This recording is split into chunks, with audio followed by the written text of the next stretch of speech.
whereas Greyhound have looked, for me, the best team here at the Asian minor, or indeed the CIS minor. I think they've been the best team that we've seen even from that side as well. Yeah, they've been absolutely dominant. They've had a 16-0 win against AVANT, who themselves look pretty good, and obviously we'll be playing later on today. But yeah, these guys have looked phenomenal. CT side of Mirage, definitely going to help matters out. Couple flashbangs and a kit for Dick Stacy. Meanwhile, plenty of utility for the South Koreans, HSK and Stacks, running through with smokes. They're all going to be moving towards the A side of the site, where there are 3 counter-terrorists waiting for them. They might just go off of contact. HSK has a smoke set ready to go, but it's been Zeta to kind of lead the charge here. They need to find some pretty rapid frags, actually, to have a shot at taking this bomb site. Well, Zeta that Neil mentioned was one of the star players, and I think he just turned around and showed his hand a little bit too early. Urcast going to be called upon again. Zain finds Sicko, who has been one of the best performing players at the minors, any minor indeed. But Urcast can only fend off against 2. Still have a player advantage though, Greyhound Gaming, and the bomb is making a move over on the B side of the map. Stacks taking that ahead of Zain quite considerably so, and Malta's definitely heard those footsteps, should be able to get him down. Significant damage inflicted. Dick Stacy will remedy the rest. That's the bomb down. Should be the round to follow. We'll see what comes of it. And yeah, I was a little bit surprised actually when we saw the interview with Neil. I thought the one he was looking out for was their Opera and Zeta, but I mean, if I'm fearing anyone on this side, it's going to be Zain. I think he's clear-cut just the best player in South Korea and probably top 3 player in the entire region. A lot of damage from both sides. 12 seconds left. At least take some of these Kevlars away. Make it a little bit more of a scary rebuy, but Malta going to put the final nail in the coffin, and Greyhound Gaming do convert their advantages. Good hold by Urcast on the site, though, on A and Sandwich. If he falls down clean, could have been a whole different story. It's a bit of a nightmare at that stage. Now they do well for to cover up for themselves there, Greyhound. Yeah, as you said, I think a lot of that round actually falls down to what just happens here, right? The fact that Zeta decides to turn his back just a little bit too far out makes it an easy opening kill for Urcast, and instead of potentially, because you can see that Zeta had the idea of actually clearing that corner, walking in through it to clear out Sandwich, but obviously it becomes a bit of a problem when you do it in that fashion. His attentions were turned elsewhere. I didn't have any players pushing out with him, so he knew that he would be the first casualty. Stacks, the meanwhile, Desert Eagle, 4 players running with the Deagles. AK-47, plenty of firepower, actually, considering they did concede the first round without a bomb plant. Yeah. I mean, with the amount of SMGs coming out from Greyhound, there's definitely potential here.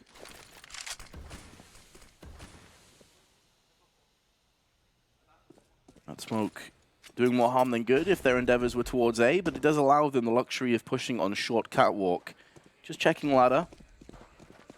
This kind of range, the MP9 should just sit back and wait. But Malta going to peek in first, down to 48 HP, going to pull out the incendiary. Try and lock off one of the angles. Good flashbang, but still Zeph gets the better of him. And HSK is also doing some significant damage. This is going to be a bomb plant for MVP. Of course, wasn't the Nico. So they're going to have to convert from here to make it worthwhile. But they are making it costly. Dexter through the smoke, pierces, and takes down HSK. That is pretty rough. Zain, MP9 in hand. He's playing a close angle on bench. And it's down to Greyhound to push him. They don't have an incendiary or any nades to try and flush him out. They're going to have to peek him. And he's going to pop back up again. This is now very possible. He's got 2 kills already. Dexter's going to be charging straight at him. And Zain, the 1-on-3 clutch in the second round. What a way to start, Mirage. Oh boy, oh boy, oh boy. And yeah, if there is a player to fear, I'd definitely go with Zain. 1v3 to bring MVP right back at it. And I mean, it's without the AK as well that they salvaged, but man alive, does he know how to use it. He's able to get the separation, actually make it into, well, 1-by-1 or 1-on-1s time and time again. I mean, you also have to kind of question what Greyhound were doing there. Dexter really just hard committing to actually spamming through the bench instead of wrapping around with his teammate at the very end there. Probably much better off following up on that, just attacking from 2 different angles. MVP right back into it, though.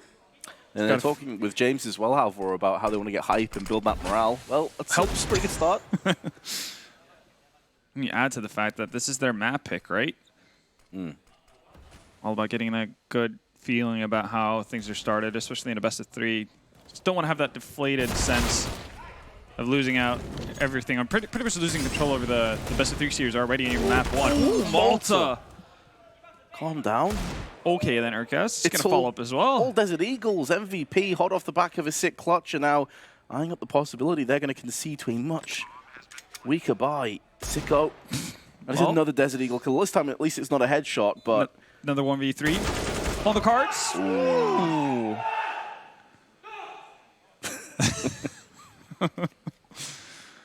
All right, then. Milan will be the guy. He will lead the charge. He'll be first in line to start a shouting match. We had a great time at the Americas Minor with the Brazilian teams going at each other pretty hard. So I'm fine if this gets pretty spicy. I want to see that, absolutely, especially because of what was mentioned in the interview with James, the fact that Zeta acknowledges it himself, right? It's not a typical thing in Korean culture to get super hyped and start screaming and shouting, all that kind of stuff when you're winning. And they're just kind of trying to break the mold a little bit. So it might do them some good, might be detrimental in the end, but gotta experiment. Elam getting his message across early on here. These 2 shots are just disgusting, especially the second one. Zeta was already pretty low. Halfway covered by the smoke as well. Oh. I guess everything that we built up about MVP feeling good about themselves got quickly torn apart. And how the fortunes change. Now it's their turn to be in a force buy. It does include an SG and an AK. Yeah, they've got firepower here. It's more than what they actually had in the round where they won out.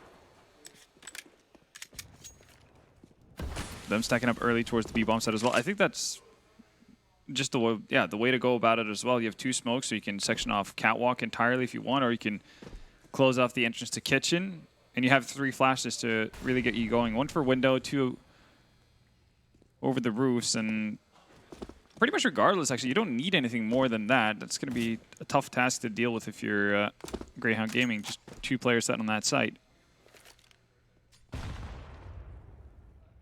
259 ADR, obviously only into round 4, but goes to show the early impact that Zion's 1v3 had. Urkas gonna smoke down. Have a quick peek behind it. There is a slight gap in the smoke. Can still see down towards underpass. Gonna try and exploit this. Timing working out so far at the very least. Seth's gonna dead man. Yeah, back up into Sicko. Down he goes. I kind of sad about the fact that MVP wanted to go in towards mid to see if they could take mid control. Just entirely not a whole lot to gain from it. And now Herd's been thinned out. Still not executing. They don't really have any utility left. They have 1 flash and HSK, and it's going to fly over. Now they just need to rely on the weapons. They did still have both their assault rifles. Zeta putting bullets down range. 15 seconds, still 74 HP too. This isn't completely tied up just yet, but it's looking increasingly likely as every second passes. HSK fends off the close range incursion from Malta. 3 seconds to go, and at least from the South Koreans' perspective, they did die before the timer ran out, so they're not going to get money screwed too bad. It could have been worse, for sure. But again, I think they obviously would have liked to have a bomb plant go down there. HSK kind of forced off it. I can't remember who it was actually on the side of MVP, no, on Greyhound either, who was able to just play ring around the rosy with everyone. You could see that Zeta's continuously pushing forward. I think it's Malta, actually. It does a really good job of staying alive and actually getting closer and closer to the bomb while doing so. For now, it's going to be Glock, Eco. No investment whatsoever from MVP. They're just going to funnel out the apps and hope to get a bomb plant down. And something you don't see too often. But the idea here is get a plan. Anything else, a juicy bonus. Full house of kills, Urkas with 2, Dexter with 3. And running through Palace and waterfalling always has the potential to yield absolutely nothing, as it is the case here. But yeah, I mean, playing conservatively with the Glocks allows them an AK by now. Absolutely. And you'd much rather see this, that we're seeing display from MVP rather than the, well, very much confusing buys out of 5 power that we saw yesterday on Mirage. Because that was a bit of a head scratcher from start to finish. There's the purpose of the Molotov showing itself again. Sicko carves open a slight gap with his smoke. Well, terror smoke actually. Double nades into connector, but they don't check it. Zeph mid-air. I think he just landed when he pulled the trigger. Saved his life. Oh. But Malta has made inroads back in towards window. Zine around the back of them. The terrorists switching places with the CTs, and you can see from Greyhound Gaming, they have absolutely no idea this is possible. Just going to spot out Dick Stacy as well. Wins out the duel as well. Malta's going to be the big deciding factor here in this. Bomb's made it around the corner at the very least, and Seth going down. Low HP member. HSK's going to drop the bomb as well, but it goes right into the hands of Zine. Ooh, a dink onto Zeta. No, he would have realized that the call will come through that one of these last 2 players is low. Obviously, we have the benefit of seeing that they both are. No HEs or Molotovs, though, on Greyhound. They're going to have to do this with the flashes and smokes that they've set up. Also have to wait for Dexter to make the full rotation through B-apps here. Sicko P250, one bullet. Saw a gun barrel. Yeah, 1 bullet and it's going to be death. And now Zion has shown his hand, but they're both very low. Next bullet will finalize this round. It's actually going to go to Dexter. Zion's crosshair was right on him. And just in time, he's going to get the defuse. I thought Zion had that. Like a little bit back and forth TPTOing, but I thought he would land at least 1 shot because there wasn't an immediate connection from Dexter because obviously he has a harder time finding the angle. Oh, well. Greyhound still being able to find more rounds on the board here. As much of a fight as MVP are putting up. I mean, so many things went right for MVP in that situation as well. As you said, the swap of position initially, the fact that Malta comes back into ladder, finds Zeph, that's not really too big for the round. Sure, it's nice that he picks up kills, but bomb control or site control was already lost. A lot of things were going well for MVP. Now, there's still a lot to be grateful for from MVP. Yes, it's 5-1, but they've had chances. They'll fancy their chance to get quite a few more rounds. Sicko stands his ground, gets 2, but the bomb's now been dropped courtesy of Dexter's M4. And Zion, try as he may, still finds himself all alone against 3. His partner in crime of Stacks has been dealt with accordingly. There's still plenty of time, so he doesn't necessarily have to force the plant, but he feels like the timing's on his favor and no one on CT side has to roll the dice. It's a beautiful headshot, but the nade from Dick Stacy going to prove to be too costly. Another round, though, the MVP takes 4 players with them, so they're keeping that economy honest. Keeping the economy honest, getting bomb plans down. Again, they're going to have the opportunity to continuously buy up. One of the only downsides here right now for MVP, outside of not winning rounds, is the fact that a lot of it comes down to Zine. It feels like very much they're relying on him to be able to either get them back into rounds with the hope of winning or setting them up to actually have a good start.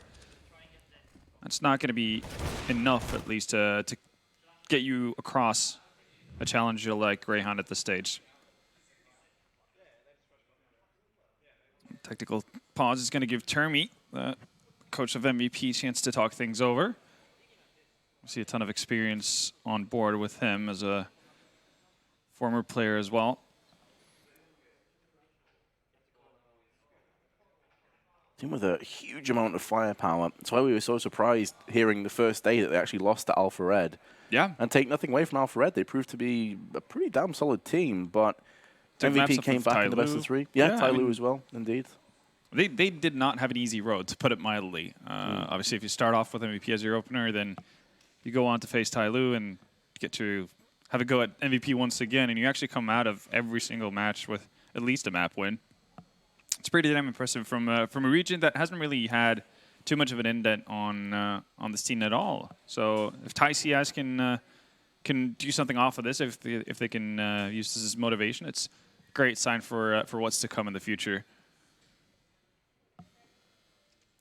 For now, though, eyes trained on MVP as they did win out the best of 3, putting them forward into the playoff stages. But obviously, tough situation they find themselves in right now. Down pretty heavily, and again, as close as they can get in certain or in multiple rounds, it doesn't really do much for you if you can't actually convert it at some point. Yeah, that's exactly the thing. Maybe one of the reasons why it is a tactical, though. I feel it may have turned into a technical, unfortunately. But yeah, they're going to have to start putting some rounds together. It's all well and good getting 4 plays here and 3 plays there, but if you're only going to be ending the half with 3 or 4 rounds, that's not going to be good enough on a map like Mirage, especially your choice of map. Absolutely. You see, Zine is just doing so much work as well. He's top fragging 11 and 6. Yeah, on the entire server, right? Yeah. So it's not just on his side. He does that as well, obviously. Pretty hefty fashion. Zeph's just going to force the hand of Greyhound early on. Stacy's going to have to utilize a fair bit of utility. Zeph's not really bothered by this at all. Good smoke by Dick Stacy, but Malta has been quarantined behind a smoke of his own. He's going to be deciding to push through it. Now realizing there's more players behind him. But MVP, for one of the first times, actually have the player advantage. They've typically been fighting from behind and taking it very low. Sicko, eyes trained on bench. Nothing's going to be peeking. There's no reason for MVP to peek. They've got this trifecta set up. Solid positions for the retake. Dexter, this smoke will allow Sicko to move up on the left-hand side and make MVP feel a little bit sketchy in some of these positions. They might just want to consider saving, though. They're so far ticked into the bomb. Sicko's going to go for glory, and it's not going to pan out, so Dexter has no business continuing this on. Yeah, that flash really weren't it, Chief. It actually bounced off the wall in the eyes of Sicko. Didn't even affect the player on bench. Yep. Oh, well, MVP with a really, really solid B execute right there. You can see the entire point of having Zeph on a Mac 10, what he's meant to do in that round, just being the point man, forcing out early utility, setting up the early flashes out window. No real chance for Greyhound there. Great trading as well from MVP. It's cool to see Zeph actually being able to keep up with, I guess, the young kids nowadays as well. He's the only OG member of the MVP PK actual project. For those who don't know, PK stands for Project Korea. It's also a homage to one of the former teams that Termi, Zeph, and so on actually played on. Just the only one to really stick around now anymore. The age of 30. Just what the link of the coach and Zeph have together too. They've been around the block so many times together in the past. Dick Stacy going to take a whole bunch of damage, but it was to his leg with the AWP, so it's going to keep him alive. Dexter also tagged down to just a measly 7 HP. The early encounters have not gone their way, but they're going to line up. I thought Sicko had 2 or 3 there. Did a lot of damage in the process. Not able to be finished off, though, from Urkast's FAMAS. They had opportunities, Greyhound Gaming, but they didn't quite capitalize on them. Still a chance, though. Dexter's moving far up here in B-apps, and there's a bit of a pincer actually being set up here. This could be disaster for MVP. All right, they deal with Malta pretty early on. So even though Dexter's going to get the pounce on Aegis K, he's down to 7 HP, so you'd expect them to find at least some sort of an answer. Stax is just going to run away, not even remotely keen on taking that challenge. Dick Stacy's been spotted out as well, so they know where both of the players are. They're both on low HP, too. Oh, that plants out in the open, but a smoke's going to save his life. And Zine up to the task. Dexter, 7 HP. One of the first players to see action and get battered down. He's the last beacon of hope. Greyhound going to hope that he can try and thread the needle onto the site, but the only thing threaded is a bullet between his eyes from Stax. So MVP bouncing right back, and this is where the issues with taking players here and there, the 3-player, the 4-player frags, is going to catch up with Greyhound. It really is. They're going to have to go for an eco. This becomes a more or less a 2-for-1 situation for the South Koreans. Obviously, great for them to have that being the scenario, but it's also, just long-term wise, it's a bit of an issue for the Australians and Kiwis as well. The fact that now you're pretty much tucked into a corner where you're only going to get one good buy, and you need to make that count. Otherwise, it's going to be buy, eco, buy, eco, buy, eco. And the entire half becomes multiple gimme opportunities for MVP to really get on a bit of a run. We're discussing as well about how much potential and firepower MVP have, but I've been so impressed with Sicko. Oh, throughout this minor, he's been absolutely amazing. And, I mean, he also has something to prove in many ways. First minor with Greyhound, playing against Sterling, who was there for the Katowice minor. So for him to be able to shine and really put his mark on this tournament has been important for Greyhound, and I think he's done a damn good job of it. Yeah, Maniac put a tweet out earlier today, I think it was, saying that he is basically the... I think he leads in like 13 out of 20 categories or something. Statistically, he is one of the most impressive players too, if not the most impressive player. It's going to be nearly a full-on eco. Just a P250 and Flashbang in the hands of Dexter. 4 players going to be stacking outside the connector. Maybe a potential push. Holding fire for the time being, though. So Dexter's perched up on the triple box. He can flash over towards mid, and then they can just pile out. But with these smokes coming in and greeting them, that play is going to be somewhat dulled, as will Dick Stacy, and you'd expect the rest of Greyhound. They at least do bounce back with a kill, which is more than I was anticipating. Maybe a second. Oh, Stacks. Was it Stacks that was getting dinked and he spun around, or was he the second player in? It might have been HK. Because if that was Stacks, that's a hell of a flick he just pulled off. Absolutely. Definitely need wrist warmers and all that kind of stuff if you're going to pull that stuff, those kind of shots off.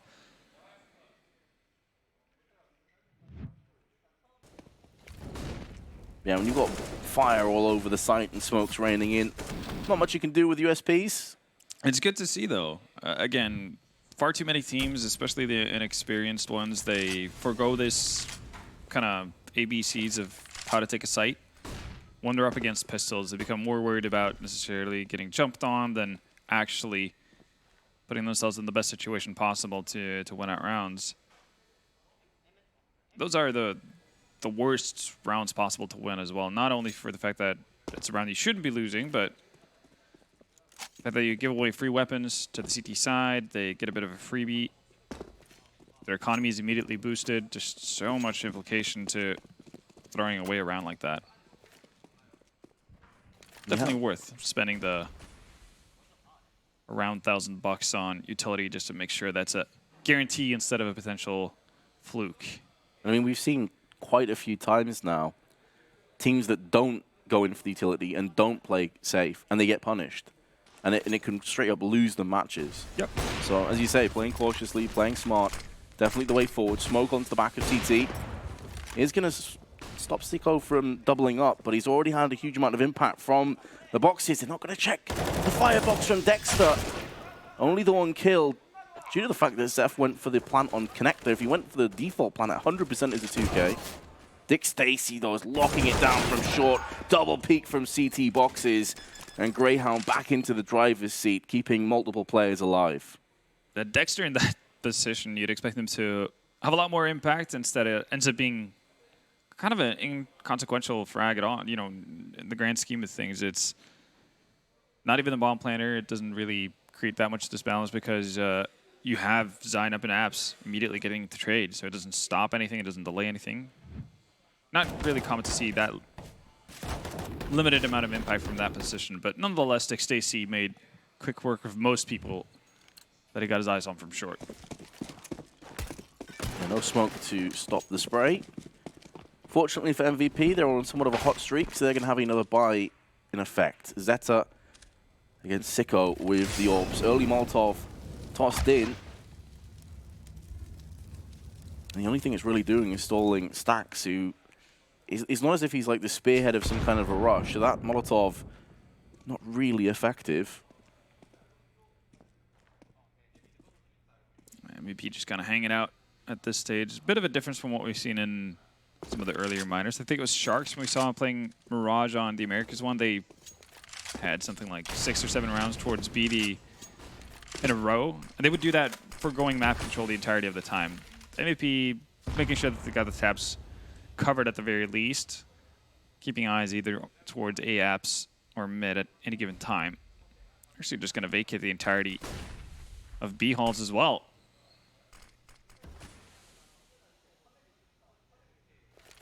MVP deciding to switch it up towards the A side now. Having pretty slow rounds overall. A lot more methodical than most of the teams we see here in the Asian minor. Smoke's going to go down as well. They're going to wait it out until Sicko's without vision. Probably for the better, especially when Zeph's gone down as well. Now you need all the numbers you can have.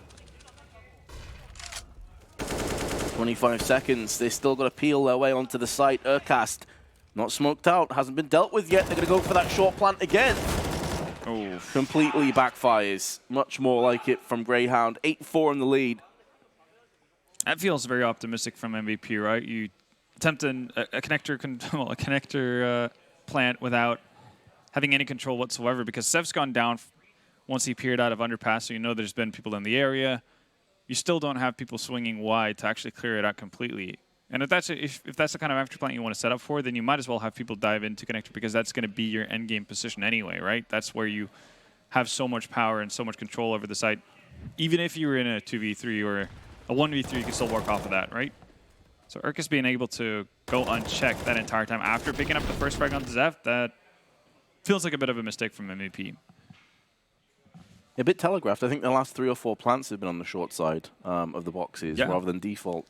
And I mean, you can understand to a degree, because if you haven't dealt with CT, then there's always that possibility the peak comes in. Yeah, exactly. It's completely fair to attempt it. You could attempt 50 rounds in a row as long as you actually work towards either grabbing mid control in the process or and maintaining it, or clearing out connector. That you have to do one of those two things. Otherwise, you're going to get punished repeatedly, because there's never going to be a chance, or never going to be a time where you have 0 presence from the CTs, even if it's from short or if it's from connector or jungle. They're always going to be within an opportunity to shut you out.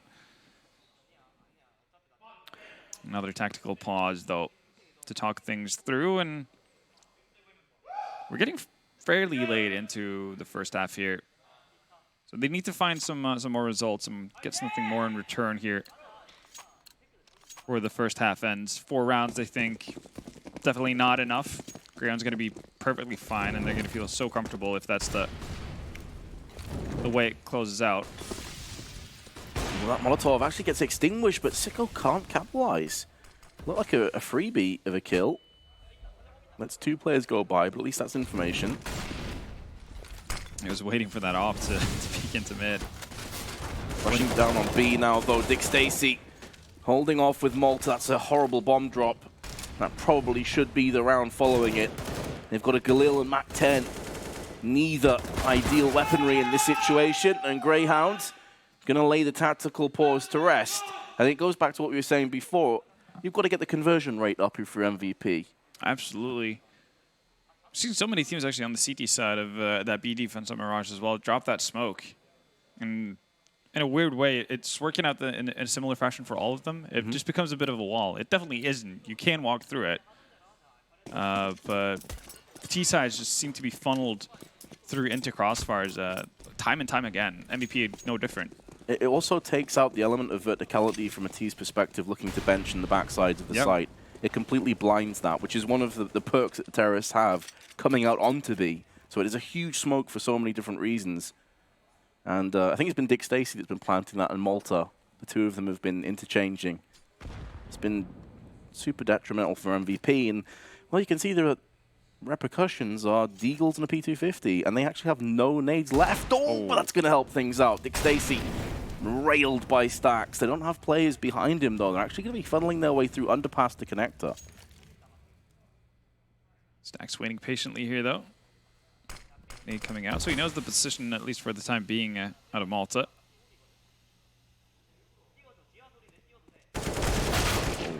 Gets a little bit eager there. I think if he stands out, waits for a second round of nades to come out, then he might get the drop on Malta, but wants to get things done quicker and pays for it. So, mid advantage back in the favor of Greyhound here. Strange old round this, Ven. They were going under past the connector, second-guessed themselves, went back to B-App, second-guessed themselves, wrapped around T-spawn to mid, and now they're going connector again. It's all a part of the plan. Doing laps of the map and hoping that Greyhound have over-rotated, but Urcast and Dexter haven't budged an inch. They have a 2-2 formation with Sicko playing AWP in kitchen. Surprisingly, they get a bomb plant. I honestly did not see that coming. I guess at this stage, Ground doesn't really care. They know that MVP are 100% going to be able to buy up in the last round of the first half. So if they get a bomb plant for it, not going to change the course of action regardless. They just want to make sure that they don't run into something dumb and give away a man advantage or weapons potentially to the MVP side. Rip headphone users. Unless that didn't come through a microphone and I just sound crazy. Yeah. Which, Very possible. nothing different there. No change. But it has been an odd half of CS here, then, because if you weren't paying attention to the score, you'd probably think this is incredibly close. Like a sort of 8-5, 8-6 scoreline. Because MVP have had so many opportunities, but yet they just haven't quite got across the finish line. Just, what's the saying? Always the bridesmaid. It's kind of how this first half has felt for MVP, but to be fair to Greyhound, they've played a solid CT side here. They have. Haven't really made many mistakes. It's been a reoccurring theme that, you know, when they've been getting battered, the teams that play against Greyhound, Yeah. it's not necessarily been them playing poorly. It's just that Greyhound have been that damn good. That's why we've been so impressed by them. I think we could see a definitive change up in just the team in general, right? From the Katowice major, obviously new player in since that time, new coach as well, but Greyhound definitely seemed to have taken bigger leaps in terms of improvement than the rest of them here. They had MVP there, they had TYLOO, oh well, and so on. They had some familiar names here in the Katowice qualifier as well. But this time they definitely are the front runners. Play down in underpass has been spotted. The barrel of the gun just protruding around the corner, but HSK and Zeta have both chipped in with kills. So MVP could maybe end this half in winning ways. Not if Sicko has something to say about it. The remaining 3 South Koreans funneling their way through Connector. That's the bomb down. They just keep giving opportunities. Stax even had a Molotov, so he could have, well, gotten Sicko off that angle. Now he has a smoke to his name too. Doesn't get to use any of them. Oh, this is why Neil said they're worried about Zeta. He's turning this round back in their favor, and it's going to be another 1v3. 2 of the 5 rounds come off clutches. MVP still trail 10-5 at halftime. As I said, for how many close rounds they've had, it's pretty incredible that 2 of the 5 would be out of 1v3 clutches and not any of the other rounds where they have had, I guess, more of a legitimate chance to win out rounds, if you could put it that way. But yeah, I think it definitely saves a lot for MVP's chances here for a second half, and we'll get right into that. But first, quick commercial break, but do join us when we come back.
A 10-5 deficit. It could have been a whole lot better, but then again, it could have been a little bit worse had it not been for 2 huge clutches towards the end of the half. They're now going to be moving on to the CT side, however, Halvor, and that's going to give them a little bit of confidence. It is the easier of the sides, you'd have to think. Yeah, no, it should be, especially for a team that has picked into the map as well, right?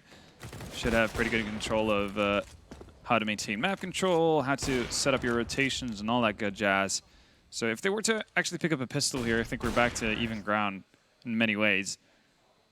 But yeah, we definitely need to see more out of the MVP players like that from Zeta. Because up to this point, it felt like it was more or less just Zine being able to really put a dent into the Greyhound defense. And you can't be alone about it if you want to make it to a major. Certainly not. He was the player that kicked it off with a 1v3 clutch in the second round. Broke the economy down early. Fast plays, Greyhound. Target painted on the A site, but Zeta and HSK have a few things to say about that. Much better. Second pistol gone in the blink of an eye. There you go. Some individual prowess as well from the South Koreans. Very good to see. HSK been rather quiet so far in this matchup. Bit of a odd situation for MVP as well, right? You have to consider the fact that HSK, Zeta. HSK has been in MVP PK before, got benched, brought back again. Now with Zeta in the lineup, both of them having been primary operators for their teams. And, well, they're finding the balance within it all, and seems to be working pretty decently up to this stage. But it feels like it's any given day as to who actually has most impact with that weapon. Zine finds two, does a lot of damage onto Sicko as well. Shouldn't be possible to get a bomb plant here. Zeta dealing with this nicely, even though it's a bit labored versus Dick Stacy. Definitely could have gone clean up, but they only lost one player as a result. I thought Zeta was in a world of hurt. You see tags left and right, but he actually only lost like 27 health. That's blocks for you. I thought he'd be dead to rights once he went wide for Dick Stacy, but I think it was Dexter who was the second player alive there by new boxes. Didn't actually swing out wide. Just kept Zeta alive. MVP happy about the current circumstances, though. They have to go up against the AKs of Greyhound, though. Nade's not going to do anything, but the M4 from Zine certainly will as he moves to 17 kills. ADR spiking once again. Greyhound going to take the opportunity to push both Malta and Dick Stacy up mid towards Connector. The bomb traversing back to T-spawn. Just to throw a smoke, I believe. Molotov also been put down. Stacy did take a bit of damage from that. They may have heard it from window. Molotovs are so finicky in that way, right? If that's the start of a Molotov, he takes 6 damage and everything's fine and dandy. Now he's below headshot range for the M4 and the FAMAS. Could actually have pretty significant impact. Nonetheless, though, does make his way into CPL with the help of his teammate. Zeph's posted up, though. So it becomes a bit of a waiting game. How long is Zeph's going to wait out here to see if there's any sort of backstab before he rotates over to help the players on B? Because they're going to be in for a bit of a treat here very shortly. They may need the nudge as a result of some aggression on the B side. Stacks. Oh, Zeta. He's doing a man's job there over on the B bomb site. Ooh, Zeta actually still sticking around instead of just playing the position. 17 seconds. Greyhound have at least dug themselves back into this, but it's been buried once again with Stacks' MP9. Sicko had some fantastic AWP work. AK-47's not going to help him out. MVP off to a flawless start in the second half. Exactly what they wanted, and that was all down to Zeta's work, actually. The initial first, well, the 2 first frags that he picks up is pretty much what stems the tide. It holds Greyhound back. It prevents anything from happening. This is the real big one as well, because they're so out of balance at that point. Them having to vacate the balcony area due to Molotovs, that could so easily end up being a double frag for Greyhound instead of finding two for himself. There's the Eagles and a P250. Looking to train down some headshots. Rattle some domes from mid and underpass. Zeta's just going to creep back and forth. Seeing what kind of information he finds. He actually ducks out before he gets any sort of confirmation or any eyes on Matisse. Stacks. Going to be baited somewhat from the player that's hopping up and down, which is going to be Zeph. The idea is draw some fire. If they start firing in, then he can just peek around the corner. However, if Urkas just gets an insta-headshot, that kind of throws that plan down the drain. It really does, and Zeph's always lonesome. Managed to find one coming in from short. They need rotations to come in pretty quickly. There's a HSK. Zeph doing his damnedest to stay alive. Sicko's gone up. He knew exactly where he was, and frustratingly, the rifle was just out of arm's reach. You actually had to go out in the open to pick it up. And there wasn't many bullets, if any, left in the FAMAS. That was way more expensive than it needed to be, though, for MVP. Can't really do much about Urkest's initial 1D, but the setup not really accounting for the fact that Greyhound might stack up and go towards B. And I will say, I as you mentioned, right, the jumping player on the B bomb side is meant to be the decoy. He's meant to be the distraction that allows for Stacks to do a whole lot of work. Instead, he actually swings wide, which is a little bit unnecessary. Now with the aggressive push into mid, they're going to run into an op. Might not have been expecting that. Speaking of unnecessary, that kind of aggression with no one there to help him out, going to cost them dearly. If Zeph goes for this peek, there's 2 players looking directly at this angle. Seems ill-advised to say the very least, but Zion is there to at least find 2. Nonetheless, though, Greyhound still going to be favored when it's all said and done. Malta from top mid extinguishes Zion's burning flame. So his hot streak over. Stacks is in a bit of an off angle here, but problem for him is, like, where do you go once you find the potential first frag? It's good in the respect that it locks both ramp and connector from being peaked, but the downside is, as you say, it's more like a one-and-done situation. And they know, being a player behind, he's got to do more than that. Unfortunately, can't get anything done, and that leaves Zeta with the arduous task of dealing with them on D3. The only way this is going to work is if they try and cross for some unknown reason without a smoke, like that, which they've done, and he misses. Oof. Now, if that have landed and the bomb gets dropped in a really awkward position, that round is then winnable. If it rolls forward, right, towards connector, becomes really awkward for ground to have to try to retrieve that. Especially because they didn't have any smokes left over to use. They could have, I guess, tried to have Molotov and AG smoke do something for them, right? It's not the easiest to poke through, but if you're trained on the position, Zeta should be able to hit those. But misses out on the one opportunity he was given. There we have it. He might actually be the victim of a backstab here. That Timely smoke. Yeah, that's huge. It allows him to focus on the other side, which is where Malta was pushing in. I think that just keeps him alive as well. Easy have it. So they do, well, keep the op going into the next round. That's pretty big. We haven't seen Zeta been activated too much with the op just yet. Again, vacated the mid area with Greyhound taking a long time to get in there, but he's definitely capable of doing a whole lot of damage. To see the odds from GG.bet, still pretty tight. One of the closer ones we've had throughout all 4 minors really so far. Yeah, I mean, Greyhound have the more rounds, but of course it's MVP's choice of map. They're on the CT side, and they've started this second half so very well that, yeah, I think it really is on a race's edge at this stage. It's very difficult to call who's going to come out victorious. They've got a 2-round lead, but MVP have a little bit of money accrued and a bit of momentum as well. I think that's where we're seeing the tactical pause coming out from Greyhound. They want to make sure they do this right.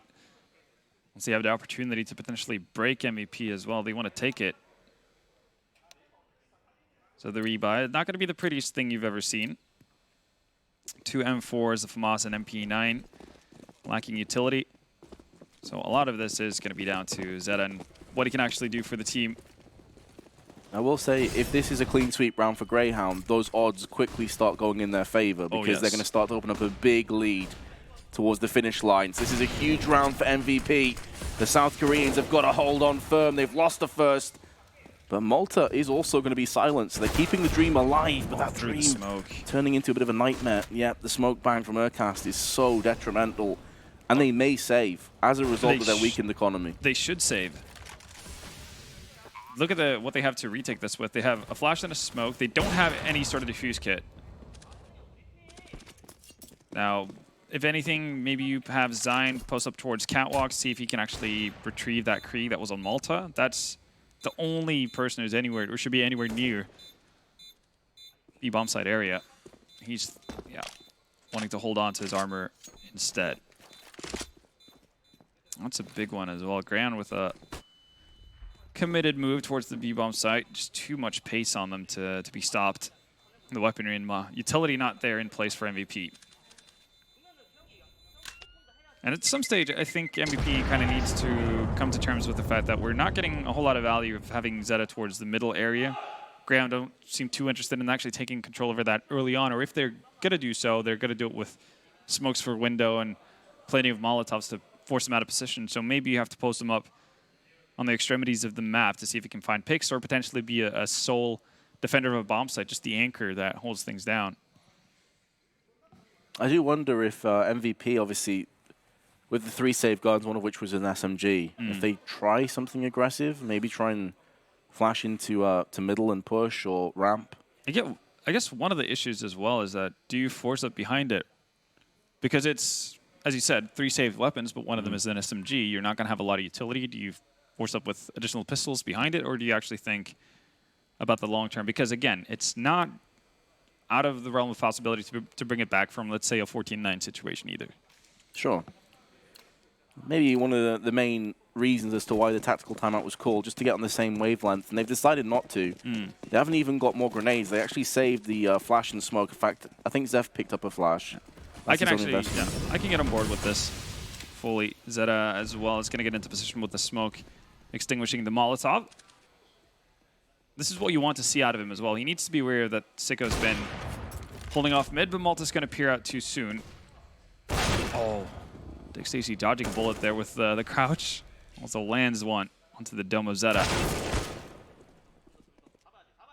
Yeah, it's a peak that looks pretty clumsy, but you could see what he was looking for to try and turn the fortunes back in his team's favor.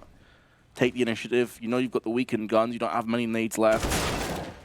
Just like that from HSK. And he's going to be able to dip out as well. There's no avenge kill on the cards, but the bomb is traversing on the A side through ramp. So much of this is going to be down to HSK. What kind of info he finds? That is lethal information. Sicko takes him down. Ooh, leg shot. Both players exchange damage, though. Stax has also been tagged down. Just 3. MP9 at this range could have got the kill if any bullet connected, but it didn't. And now Stax on his measly 3 HP has 1 HP for each player left alive.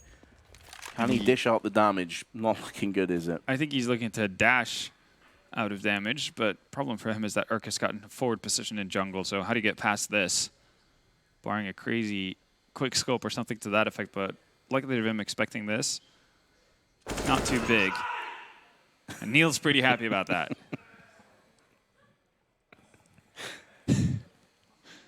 See, this is what people haven't been able to experience throughout all of those I-Series over the years, right?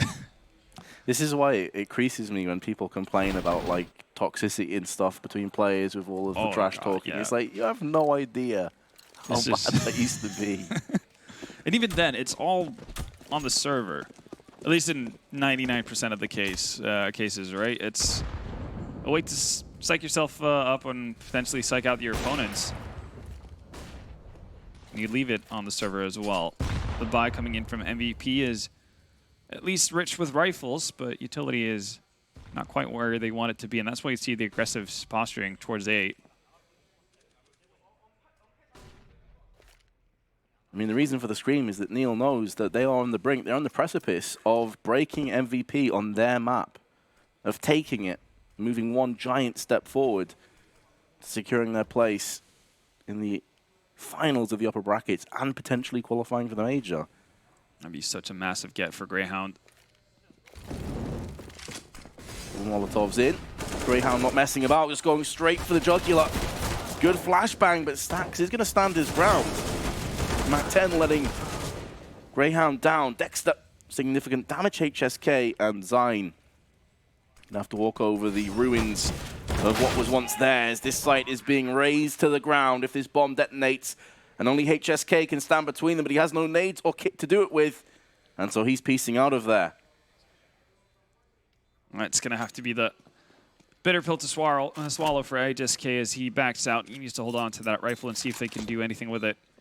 Right now, Greyhound, we're just slightly abusing that B bomb site time and time again. Yeah, they've locked in the weakness, and I mean, the terrifying prospect on the side of MVPPK is that, well, yeah, even if HSK saves this M4, they have nothing behind it. Neil's getting the shouting match started early. I really hope that all of this comes through the microphones. Oh, it sounds like he's right next to us. Yeah. It has to be coming through, surely.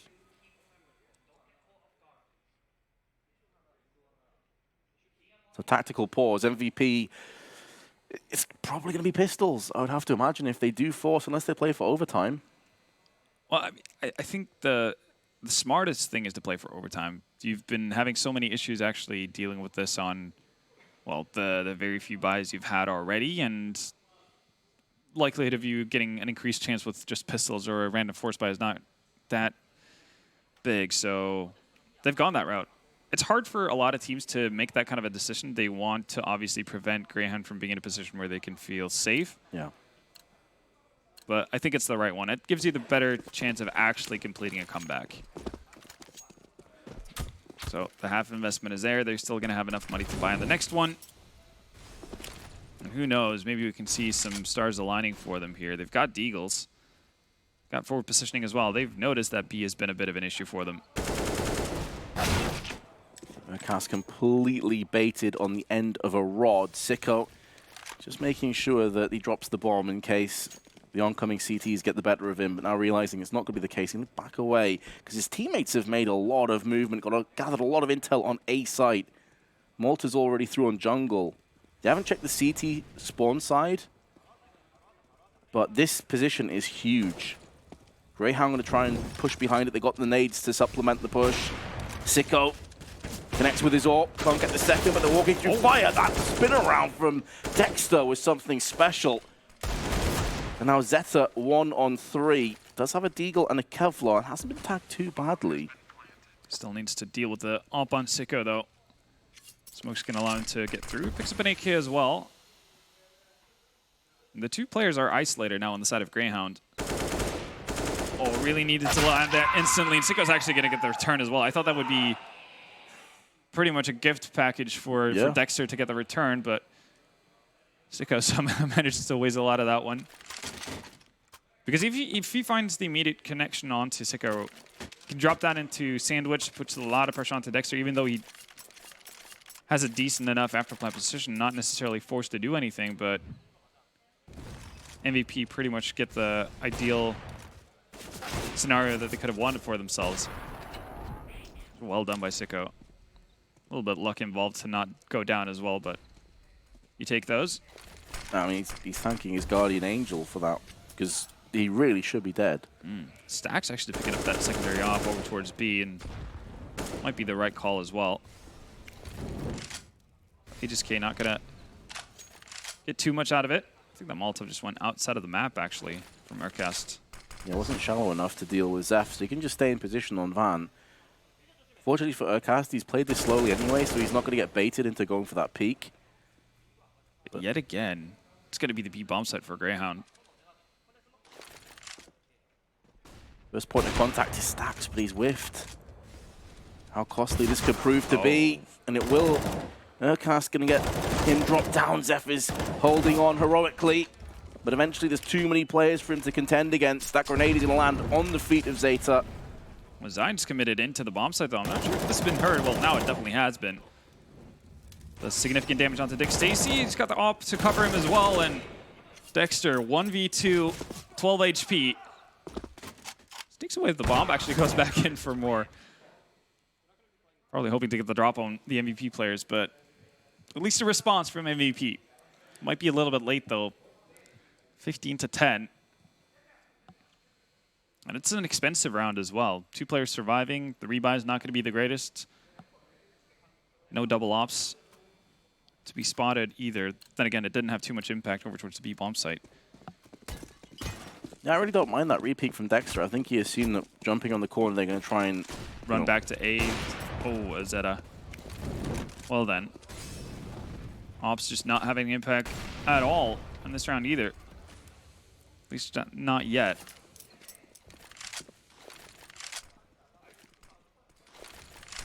So the flash into connector, though, is going to allow them to potentially go for this peak. There are 2 players in there, but Zine, AK, trained into the forehead of Malta. They push out, and it's 3 kills for Dick Stacy. MVP, they've just shot themselves in the foot. And Greyhound will oblige and put them out of Mirage, their choice of map. So many questionable decisions, Ben. That was a bit of an odd one, yeah, having both players veering towards underpass. No real worry about what could be in the entirety of top mid, especially because the players on catwalk can't necessarily cover you from anyone downstairs. MVP not looking as sharp as we would have hoped for. And we talked about them showing signs of weakness earlier on. Again, dropping maps versus Alpha Red. And yeah, that's, I guess, confirmation on what we'd seen earlier. They're not really firing on all cylinders just yet. No, which is worrying because Greyhound now moving through to their choice of Dust 2. It's not going to get any easier. And Sicko was looking, he didn't have the same level of impact as some of the previous maps, but he was there and consistent enough when called upon. So you go through to Dust 2 and you think, well, surely this is where things are going to get even more sketchy for MVP. Because Zeta had that sick clutch and he had moments, but overall MVP just looked like just a little bit lackluster to me. They did, absolutely. And hopefully they can rectify it. Dust 2 is a map that they are familiar with, so it's not just a given thing that Greyhound are going to make this a 2-0 and fly by into the upper bracket finals. But we'll see once we get back into it. But first, back to the desk. That's right, guys. We are back here at the desk where it is MVPK that does take the falter there in the first round. Sorry, don't mind me. Just getting all stretched out here. I was waiting for the beat. There it is. Just feeling the burn. Feeling it right early this morning. More importantly, though, let's talk about Greyhound. They came out swinging in the first half. No, sorry, you just got me so confused right here. I can't say more. Is that what you want? Right. I'll give you a show. There it is. All right. So anyway, MVP doing what they had to do, but ultimately it was Greyhound that looked really good today. Greyhound looked great. MVP looked terrible. T side, god damn it, Trey, that's a sight to behold. Anyway, the thing is, if you look at the way MVP are playing, there's so many fundamentally wrong CS they played on the T side. I'll give you a couple of examples, right? They come into the A-bomb site, they go for the hit, don't check firebox, 2 free kills. I do believe it was Urkas or Malta. And then later on, they come in, they go for the plant towards connector with no smoke towards connector, no one having connector control. That's some very amateurish CS being played by the Koreans. This was more towards the end of the half, I feel like. I feel they were disjointed at the end for sure. 3, maybe 4 last rounds of the half. But the beginning, the first few rounds were closer than it looked like. The scoreline was 6-1, and that's a lot of 1v1s, bomb plant, 2v2s recovering by Greyhound again. So you can talk about experience, you can talk about flair, any term you want to use. But the first few rounds of the game were really tight, and Greyhound just pushed ahead a little bit, and I feel like MVP kind of gave up at the end of that first half. But also, like, 2 of the rounds MVP won on the T side were 1v3 clutches, one by Zyna, one by Zeta. So they were relying on clutches as well to kind of keep themselves in the game here. Well, I mean, we're looking at a first half where Greyhound wins the pistol, fails to convert the second, and then after that, it's a series of 4 rounds in their way. They're able to pretty much start to dictate that first half, dictate the pace, and put them right where they wanted them. Not a whole lot of rounds garnered there in the first half from the side of MVPK, but I guess this game felt a little bit closer at times than it actually was. Yeah, again, it was. It's not like MVP did a terrible showing, but I agree with Suden. A few rounds that they played, the way they lost it is unacceptable. These are principles of Counter-Strike. Like we said, planting for connector without a cover for connector or a smoke, you cannot do that. I would get mad if my friends do it in a puck, right? So that should not happen.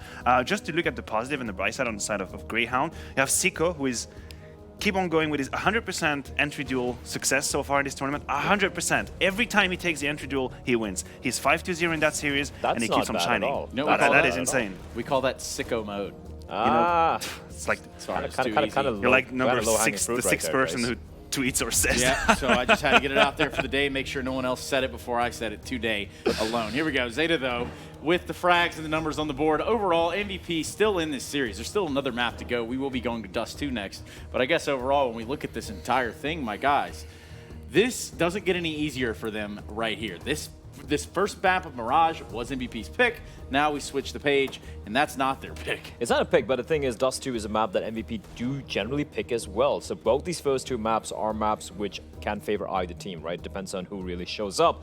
Who looked like showed up here was Greyhound, but then again, I would not put it past MVP to kind of wake up and just smell the coffee and bring it back again to map number 3. Yeah, and what they have going for them, as we saw in the previous graphics, is that Zeta is actually activated, and he plays the AWP, if I'm not wrong. So obviously Dust 2 is a map where that's the perfect environment for him to show up. They actually have 3 oppers. HSK is the in-game leader and was a primary opper. Nice. You have Stacks who can op very well as well. And Zeta, you know what he can do. Listen, we tried it in the French CS, the triple AWP. It didn't turn out so well, so I hope they stick to 2 maximum. Because we tried 3, it didn't work. Yeah, what could possibly go wrong? Greyhound could probably throw a few rounds, make them get all the money for 3 ops, and then bang them out. Just to prove it doesn't work. Yeah, absolutely. Why not? Nice. Just banging them out. Just a brisk bang out here at roughly 11 a.m. Berlin time. Mirage stats for Earcast, another player that's shining over there. They're on the side of Greyhound Gaming. Overall, I mean, we could begin to wrap this one up for what it's worth. Does this series go much further than where we are right now? I still think it's going to go to Nuke. You think we're going to see Nuke? I think we're going to see Nuke because the thing with MVPs there does too, from what I've seen, is they can be extremely much more aggressive, much more proactive, which is something we didn't see on Mirage, mind you. The CD side was very lackluster. The only time they did something cool was when they were in Eco. On the CD side, when they had a buy round, it was very stagnant, weird decision making. That's could be different. I tend to agree. The problem is though the way they lost the rounds on Mirage gave me a bad feeling, a really bad feeling. Would it be on the first half? Would it through rounds there was principle, and then the second half on their CT side, it felt like they needed to push. They needed to be aggressive because they felt out of breath. They felt a little bit outmatched. They tried to play too fast, too aggressively. That doesn't bode well for a second map.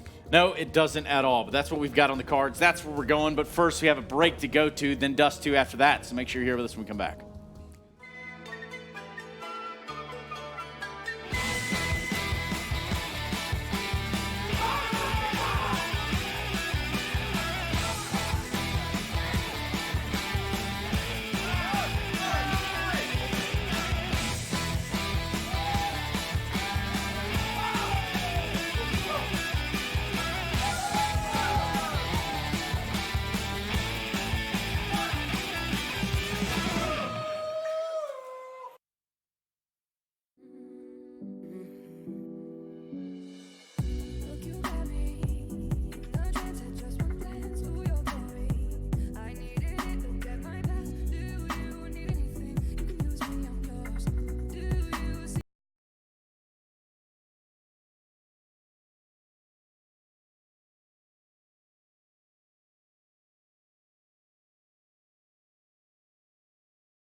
Charge up your game with excitement.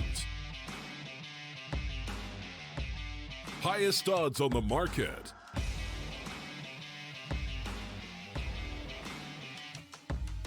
Coverage of all live and pre-match events. Place your bets with Solid Bookmaker and win with your favorite teams. Take what's rightfully yours with GG.bet.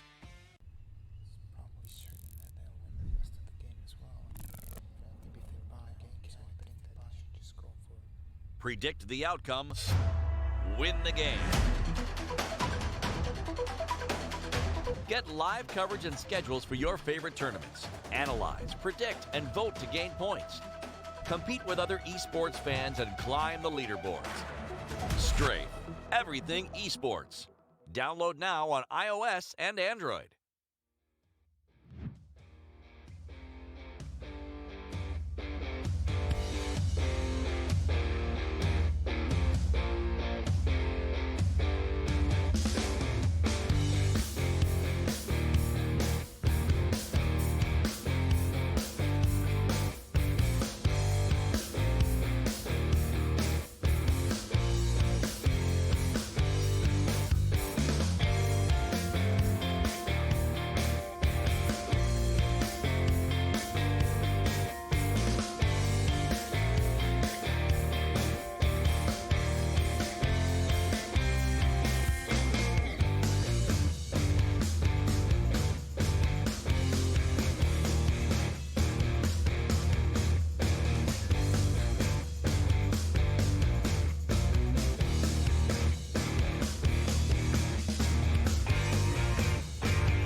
Greyhound continued their very impressive streak here at the Miners, and the MVP were victims, really, of their own map. There was a lot of moments where they had chances, Vendetta, but they never really fully pulled the trigger. Never really looked in the game. Yeah, no, they made that really rough for themselves. Again, we go back to the first half. A lot of chances where they could have put rounds on the board. Instead, it ended up being down to heroics from Zeta and Zine to net them 2 out of the 5 that they picked up. So definitely could have been better. And over on the CT side, we didn't really see too much of an adjustment out of them. Greyhound focusing a lot on taking, putting the pressure on the B bomb side, and there wasn't really too much of an answer on the side of MVP to really thwart that. So Greyhound steal away a map initially, but going into Dust 2, looking over the veto once again, at this very stage of the veto, when Greyhound picked it, they still had Train open to them. Train's been a map that, again, they played a fair bit. I've never been really too impressed by what MVP have been able to muster on that map, and they also started off pretty poorly in this tournament, losing to Alpha Red on it. So I was a little bit surprised to see Dust 2 coming through as a map pick of Greyhound. Fair enough, they played it versus AVANT to start us off, as well as Energy, but it wasn't too... I mean, yeah, I can never feel too confident about any team picking Dust 2 as their go-to in a best-of-3 series. Or indeed a best-of-1. It's one of those strange maps, isn't it, where... Could you say that any team is categorically the best Dust 2 team in the world? No, I think the closest you could get to it is looking at one of the French teams, right? Vitality, Like G2. G2 or yeah. That would be they, I guess, lean towards it more often than most other teams, but not even they are completely free of making mistakes, losing to opponents that they shouldn't be on most days. So I think it's just the nature of the map that makes it really difficult to be consistent on it. We'll see, though, what comes of it. Greyhound needs to buck the trend at the very least in order to secure their spot in the upper bracket finals. Molter and Sicko going to be forced away from the site, just trying to buy up enough time for both Dick, Stacy, and Dexter to get in the tunnels. The bomb hasn't been planted yet, but it is starting to go down now. Dexter with a tap is going to get 2. That could be enough for the retake and make it a 3rd with Sicko, but HSK and Stacks, they're holding on for dear life. Decent crossfire being established, but they're both the walking wounded, the walking dead. And now MVP going to concede another pistol round. They at least get the bomb plant, though, Vendetta, so they've got some choices coming up. Yeah, they got that working for them, and we did see a couple of purchases where, whether it's an SG or an AK, surrounded by some upgraded pistols and whatnot. Could do a lot of damage with it, absolutely. Wouldn't be too surprised if we saw that coming out from South Korean team, especially given the map, right? Just gives yourself, or you're giving yourself a lot of opportunities to do a whole lot with this. Stacks and Zine are going to be the ones wielding the SG scout on Zeta, and Zeph with a Galil. So this is a pretty damn strong buy. Greyhound actually opting for more rifles than what they usually do. It's really not that far behind Greyhound Gaming's buy. I'd actually take it over theirs. Yeah, it's incredibly powerful. Oh. Urkaz with 3 in quick succession, though. That's both SGs gone as well. Be stuck behind the smoke if they want to push out. Zeph takes the brunt of the damage, but the trade is going to go in their favor. However, they've still got 2 more Greyhound Gaming players to deal with, and one of them is Malta, who is making a move around the back of T-Spawn. He is looking for the flank. Zeph's already onto this, though. He has an inkling that it might come through. The problem for him is that he's on 2 HP, so that MP9 is going to be so difficult to deal with. A lot of this is going to come down to who wins out the initial duel, Zeta or Dexter. Weapon-wise, you would favor Zeta. There you go. He gets tagged on pretty heavily, though, so Malta can do significant damage here, even with an MP9 on distance.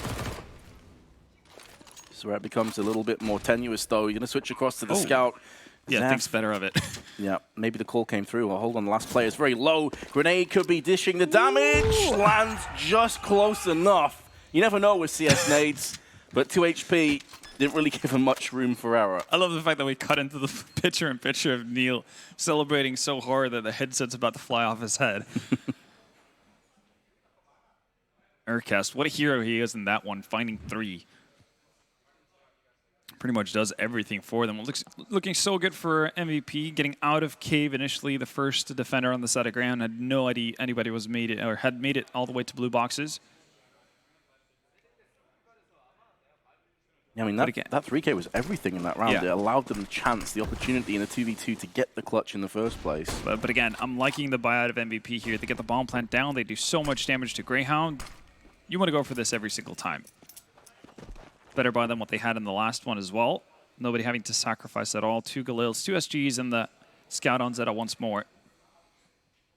The one thing they just need to keep in mind is they need to be very efficient with the 2 smokes that they have if they want to use it for a long cross or if they want to set up somewhere else. But they can't just willy-nilly use it for something they're not going to commit to. It makes their life so much harder. Zap spotted out, but actually wins out the duel in terms of damage. Nobody dies, but you're happy about that. Oh, Zine. It's a difficult task dealing with Dick Stacy, and he's going to mow down 2. There we go. The returns comes in. Back and forth we go. Arca still down to 7 HP, so health favoring MVP at the time being. But look at this here. Aircast sneaky position. Is he spotted out by Zeph? Yes, he is. Oh, Dexter, 50 seconds because of how abrupt all those kills came down. But he's going to be moving into the Scout, so takes the tag. Flashbang over, re-peek, and Zeta nails him on the second time of asking. So the 4 spies keeping the heat dial to 11 is going to yield the first break in this map. And this time MVP are, I guess, not on the receiving end of getting a reset after winning, or after having pretty decent luck. This is what we talked about on Mirage. They had so many opportunities of getting into a stage of the game where Greyhound were more or less forced to 1 solid buy, and then everything else becomes a 2-for-1 chance on the side of MVP. Now they're back at it again. Pistols on the side of Greyhound. Zeta, don't think he actually spotted anyone coming into lower, but luckily for them, they have HSK posted up here. Gonna bait HSK into a potential 1-tap. Not going to be happening. Greyhound playing up close with Dick Stacy. Smoke's going to allow him this position, but once it clears, he really is not going to have much to work with. Still drills the headshot. There's a boost up, and Urcast is going to lay Zeta to rest, but the bomb does get planted, so still going to have to come in with a retake. The flashbang is so very powerful, and the low stacks on 2 HP is able to hold the line a little bit longer. There were chances for Molt that really should be landing one of those shots, but Dexter's going to help him out. Any bullet on Stacks and he is gone. They don't have a HE, but they've got a flash and a smoke to play with. Spray is on point to start things off, and he's looking for more. He's looking to tap himself into victory, but it's Dexter that is going to get the final say in the round. It's going to be close. He doesn't have a kit, but should have it. And I was about to say MVP, they actually, well, avoid the disaster of getting reset, but now back at it again. That is far from ideal. And again, it's them rushing. They don't necessarily need to get the bomb plant down. They still have so much time on the clock. They can wait for the smoke to fade. They can deal with Dick Stacy in a timely manner. They don't have to put Zeta out of commission by having him force the bomb plant, which allows Aircast to find the frag as well. So many things that they can do differently just by displaying more patience. And one of the things we saw, at least out of the economy spectrum of it, is the fact that MVP have been pretty patient about how they go about things. They need to just further that into their actual gameplay. Stack's doing an admirable job here, but down to 5 HP, doesn't really dare to reload, and he knows that as well. He's going to have to land the taps, and it doesn't pan out. Dexter once again coming up clutch. Another buy coming in, and again, you'd favor the T-side buy here, but you can't really reliably go about it this way for too long. This time they're going to be denied early long control as well. So they're going to have to find something new to abuse on the side of Greyhound. And I mean, if they get denied in this round, that is going to be the end of their force buying streak. And then Greyhound can start to put some serious money and momentum together. So MVP, they know that this is a pressure cooker round, especially as they're already trailing by a map their choice of Mirage. Not even any sort of split here, just straight up out mid to B with all 5. It's a nice smoke down from Dexter. Hello? There we go. Okay. Super late response to actually deal with Malta, and he's going to net himself a second kill off of that. Bomb's going to go down once again, but the weaponry is not ideal for MVP here. Molotov just in time as the smoke cleared, otherwise it would have been extinguished. Dick Stacy with an MP9 having to retake from upper is really, really tough. At least he can keep Stack's attention towards the area. on Zeta. We know exactly where he is. He's about to be overwhelmed and enveloped by counter-terrorists. And a bomb plant, again, will keep it ticking, but they've lost all their weapons. And this time they don't do more damage than, well, what they need to. 3 players surviving on the side of Greyhound is going to give them a stronger buy than what they've had pretty much the entirety of the game. Even though they've been winning out round after round here at this stage. MVP not actually going to opt in for more force buys there. Not often you see this kind of a push out of, well, any T side ever. 5 players through mid, nobody actually putting any pressure up from upper.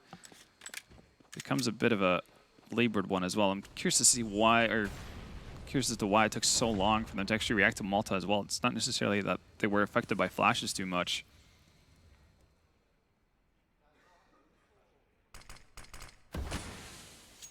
No nades left to speak of. MVP for Desert Eagles. Looking to carve out some headshots if they're going to get onto either of these sites. It is pretty standard. I mean, they've given up mid control. But Dexter can watch from the window on B's past the scaffolding. And I really like how Greyhound actually solved that pressure from mid as well. Dexter just dropping the smoke inside a window, waiting for people to push through.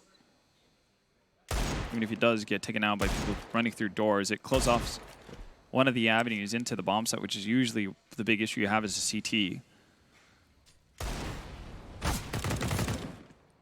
Some damage being exchanged. This is the position I was talking about, but now that Dexter feels like a straight eagle round could very well end this entire round overall. Ooh. He's going to be very apprehensive about re-peaking. Now feels like he has to take the initiative. Moltrim with the M4. Zeta's going to be pushing him. That's the bomb dropped additionally. And that's the round done. Zeph not going to be able to get it done, but there were a couple of moments then where you started to worry a little bit for Greyhound against just Deagles. For sure. Dexter going down, as you said. He was afraid of that straight eagle bullet. That finds him eventually. Sicko going down 2 over towards A. Can create some balance, but Malta's been a bit of a rock here over towards B. Getting swift kills, repositioning, and not giving any sort of opportunity for a refrag or a trade on the side of MVP. It's exactly what you want. Set up with the op. See if he can be the deciding factor here for MVP to get them back on the board.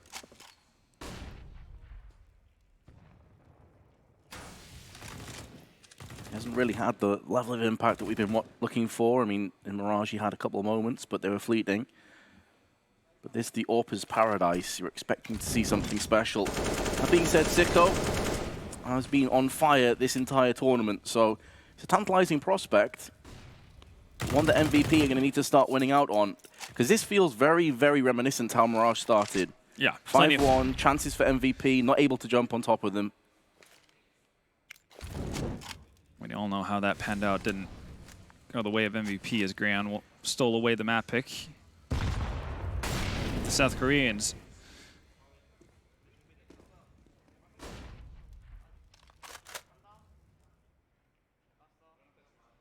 Urkas just waiting for some sound cues to call for the rest of his team. Has an incendiary too, which he can underarm, I should say, up on the catwalk side. They're actually just going to commit. No nades, no real setup, no even flashes. So Sicko had a golden opportunity, still no follow-ups on it. No Molotovs, no nothing. They're going to make it onto the side, and then they're going to get the bomb plant down. So there's a chance here. But they're giving Sicko so many opportunities to find frags. He's not going to miss a whole lot of them. Honestly, Sicko missed quite a few shots in this round, but it was so brazen from MVP that it doesn't really make a huge amount of difference. Yeah. As you say, no utility really expended on the approach. You're just giving free opportunities across to an AWPer that you know is so very effective with the gun. It's a bit of a strange one. It really is. They had 2 Molotovs and a smoke there once the bomb plant goes down, and you don't really see any of them actually being used. The positioning of the players that had utility left weren't ideal by any means, and that's something that you have to account for as well. You need to realize where you find yourselves in afterplan positions if you're MVP.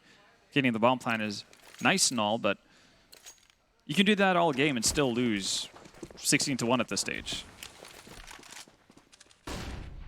Sicko going to change up the pace, going to be peeking through mid pretty aggressively. Did see a couple of players darting over on the T side of catwalk, so he's going to back away. And mid control now trying to be established. There's a smoke down, which was from the cross previously. Oh, Dexter with the SG. It's so very deadly on maps like Dust 2, and he's got a fourth. He was fully flashbanged. I need to see that from his perspective, because that could have been absolutely nutty. A 4K from that position is just godlike. And now Stack's going to have to try and fend off a 1-on-4. Good luck to you, sir. I mean, it is a difficult site to retake, but it's so heavily stacked against him. Solid start, but he's going to get re-peek from Tunnel any second now, and it's Dick Stacy that puts the final nail in the coffin, 7-1. Oof. This is not panning out for MVP. Again, they get the ideal setup as well, right? You have Sicko not actually retreating back towards the B-bomb site. Malta was set up for a CT side setup that was focused on A, so it's Dexter all alone. He's able to mow down 3 people in mid just immediately, and not even the response from Upper Dark is enough to deal with him. Heavily favored by GD.bet as well. Understandable with the kind of run they have. No real reason to be worried at this stage for themselves. Again, if MVP are going to limit themselves to just getting close, then you can just go about your business as usual. You're happy about that. You can win every single round in a 1v1, and as long as it gets you a W, that's really all that matters. Well, judging from the players, it seems that we may be in the midst of a technical timeout.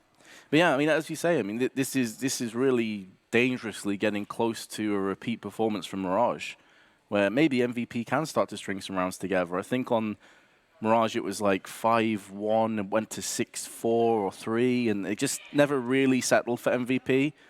No, this is even more deadly now. Yeah, it absolutely is, especially because the economy's not being built up because MVP are continuously buying into it. And to be fair, they've had justification to do so as well. They've always been at a precipice of breaking Greyhound, but not being able to do so, this is just going to become worse and worse.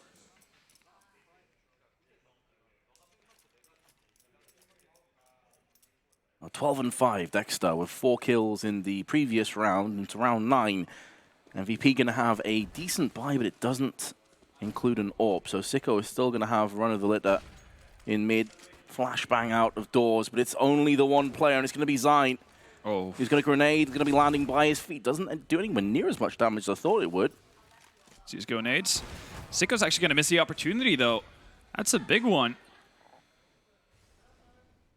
A bomb side open. Aircast and Dick Stacy in for a bit of a rough time. Zine actually going to win at the duel, and finally things are working out for MVP here. Better late than never.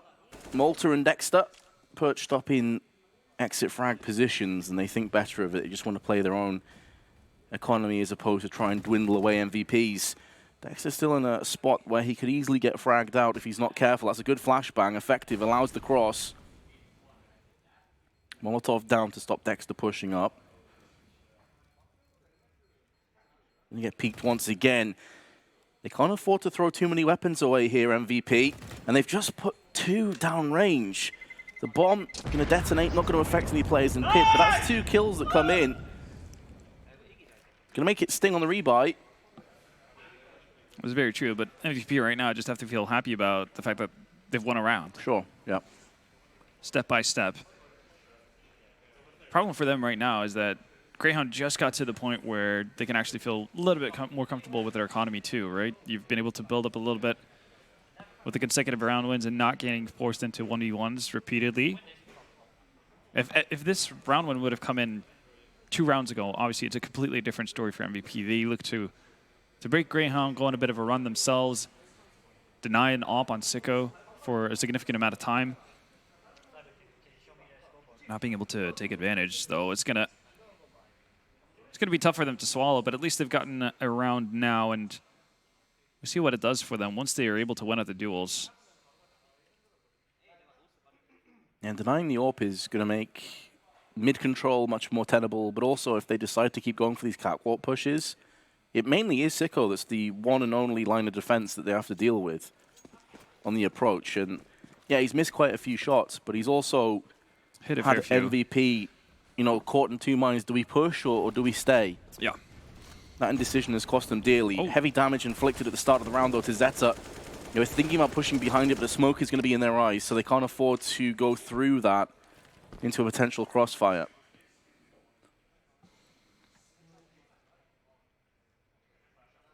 Big Stacy close up by Long. He's got Urkus to back him up as well. The initial fight for Long just didn't quite happen, but seems like we're going to have a redo of it.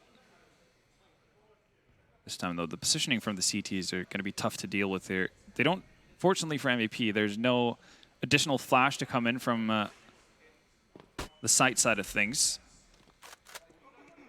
They checked the wrong angle. Yep. The doubling up is working just as you want if you're the CT side. And it still hasn't been dealt with yet either. HSK caught with a nade up. That's the bomb dropped. And Zeta, 1 on 5. They get around and then instantly get brutalized. No kills, no hope. And Urkas is going to peek out and get Zeta in the back. It's a secondary AWP picked up if they want it.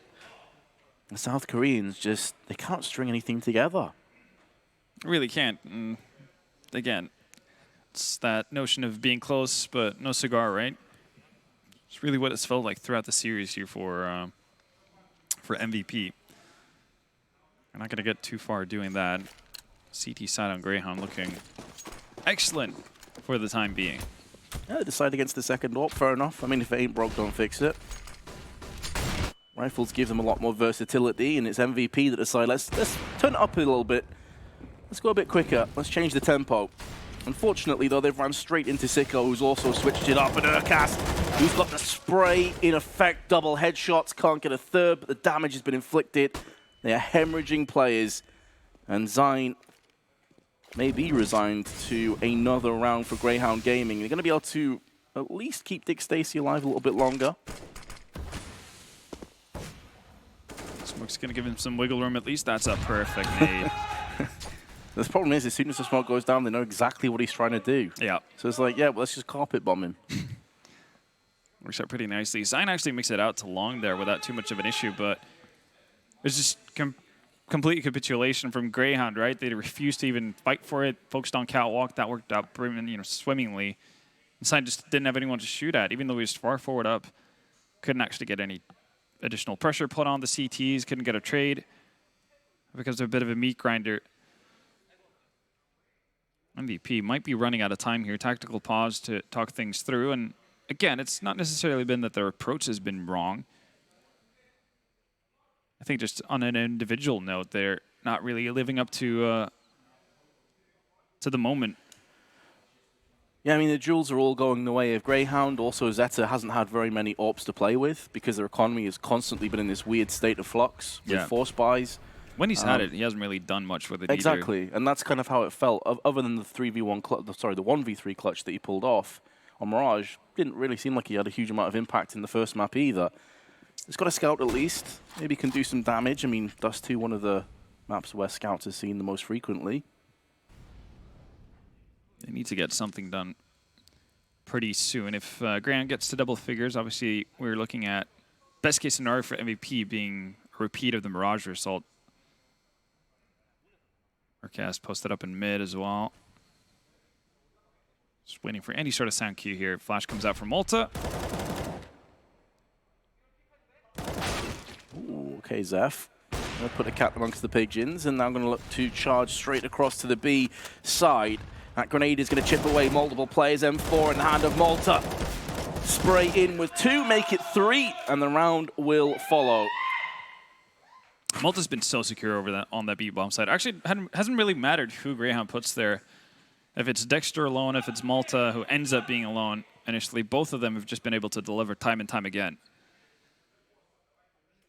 So if anything from the side of MVP, where you can feel like you haven't really gotten a whole lot of return for your investment, it's been over towards that B bomb site, which is a bit of an issue considering the fact that they've had their definite troubles towards A as well.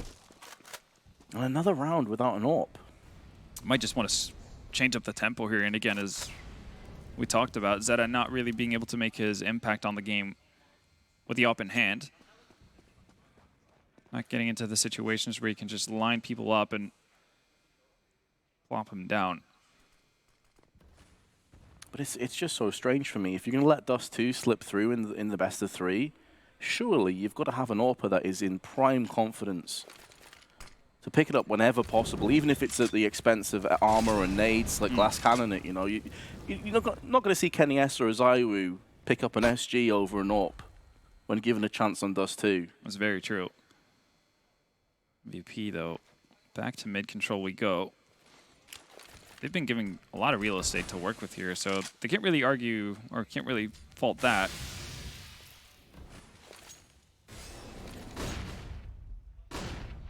So LaRue's flashbangs Split again. over. It's going to be B again. They have had a couple of chances, but again, it's Monk at the back of the site in the same position. Dexter, spray with the SG, going to get 3 spins around nearly a 4th. A lot of damage inflicted to Stacks. Plenty of flashbangs on their utility belt collectively for Greyhound Gaming, so they can go in for this retake. No smokes from Molotov, though, for the T side here to fend them off. They're going to have to, well, do it with weapons. It's going to be dicey. No Molotovs for Greyhound this time around, though. Zion's about to get pushed. Also from Sicko at the top of the windows, down to Stacks, and he finished off by Urcast. It was Dexter that did all the damage, though, in this round. Kept the dream alive. The win streak continues. Yeah, I'm really not a big fan of what we're seeing MVP do. Every time they've gone towards B, Malta or Dexter, doesn't matter who, rarely been a combination, but at least one of the two come up big with 3 frags or more, time and time again. So you've never been able to take the site cleanly. You're not in sync enough to actually get the right timings for players pushing in through window and also having the upper dark players have an impact. So I don't know what you expect to do. I mean, if you're banking everything on getting a 2v3 retake or afterplan scenario, then that's a really bad game plan. Sign's not going to get the drop on Sicko out towards Cave as well. So one of the very few things that MVP found some success with early on has been taken away from them.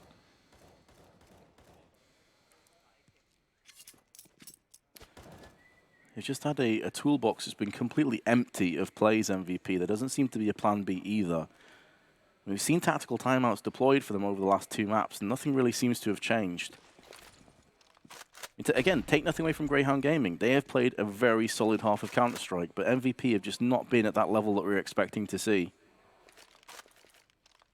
That's very true. I love how unpredictable Urcast is. Well, he's played so many different positions and so many different angles. He's on 17 and 6 with 130 ADR. Think back to the start of the game as well. How many of those rounds or how many of those frags were so impactful? The 3K he had on long as well against one of the first few force buys we saw out of MVP. They could have very easily toppled ground completely, so that it ends up giving them a chance to fight back and actually get off to this run that we've seen, preventing MVP to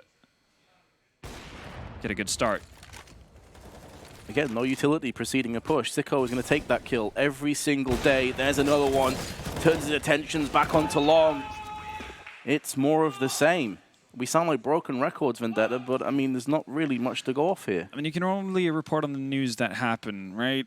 And MVP are doing the same thing over and over again without too much success. So there's not going to be a whole lot of variation in what we can say about it. That's the sad part, because you would have imagined that with all the timeouts we've seen, with all the real estate that they've been given by Greyhound as well, that they're going to try something different. But it's continuously giving Sicko the initial opportunity to get a frag.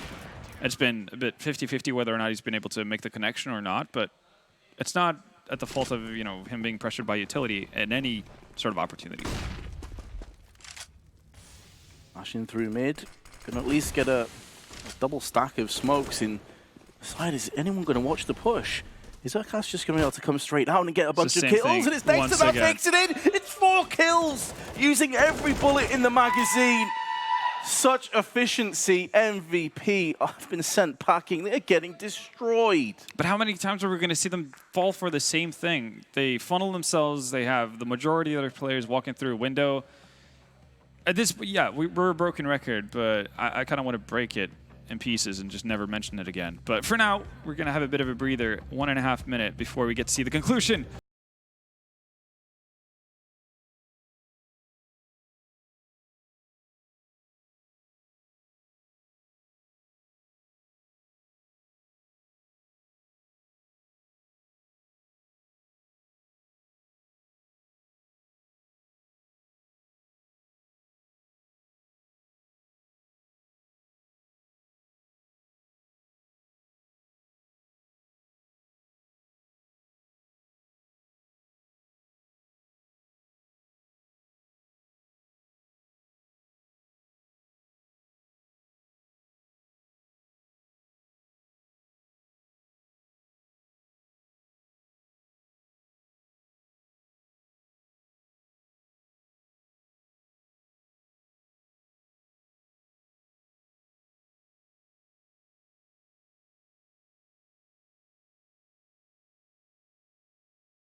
Well, MVP started the tournament struggling, and it seems like that is going to continue. They did have a couple of upward trajectory moments, but 13-2 pretty much paints the picture perfectly. It could have actually been more one-sided in favor of Greyhound. They've already got a 16-0 win this tournament. They could have potentially had 2. They've been so dominant in pretty much every matchup they've played. They haven't faced too much adversity on their road to the majors so far.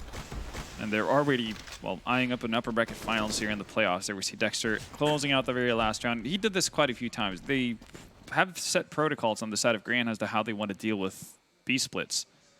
To put down the same smokes or Molotovs every single time, and MVP keep funneling themselves into the same window over and over. Kind of curious, actually, if anybody's got the head count on how many people have died in window from MVP over that first half, but it's definitely in the high teens. Although, must-win pistol round, and Sicko's going to go down at the very least, and Seth with a follow-up as well. So 2 frags for him to get them off to a hot start. It's more like the crisp aim that we're expecting from the South Koreans. Hopefully much more to come. Oh. What a shot by Dick Stacy mid-air. Clay pigeon shooting smacks Zion in the face. So unnecessary from MVP as well. So that's going to get a third. Luckily, they do close out the round, but there's no real reason. Okay, so if you want to look at a positive thing, it's great that Zion waits for one of his teammates to do a double peek, but you already have a 2-minute advantage. You can play this from spawn. You can force the T's to actually have to cross. You don't know if they have utility. You don't know what the situation is. It also allows for the rest of your team to rotate over into a proper position where you can set up for a retake. Instead, you give them an opportunity to get into a 3v3. It's great shots from Dick Stacy, though. You can't take that away from them, but... That first shot is so sick. Because you're used to having crosshair placement at head height. To switch up verticality mid-flight and land that shot is just... That's some crazy tracking. Well, this should be a gimme. Greyhound with such a vast lead, 10-round buffer. Why would you even bother going in for any kind of force? You know, you've got plenty of time to play with. They can get a bomb block plant. That's a really solid outcome, actually. Yeah. Bomb plant and the kill with full Glocks. Yeah, they'll take that. Love to see it. Diffuse comes in. MVP at least gets away with a conversion after winning pistol rounds. But as you said, no investment on the side of Greyhound. They got the bomb plant. They're going to be buying up in this one. Even looking surprisingly gloomy for a team that's up 13-4. I guess he just keeps his energy in until the round would start flying on the board once more. I guess it's just a bit of focus. You know, you don't want to take your eyes off the ball. That's very true. Take anything for granted, because that's where teams like MVP can punish you. Yes, they've had a very poor performance. There's no doubting it, but Greyhound did say, and I think Neil had some interview beforehand saying that he did fear Zeta. That MVP definitely did have some solid players on their roster. And he's definitely right. The problem is we haven't really seen them show up in a big way so far.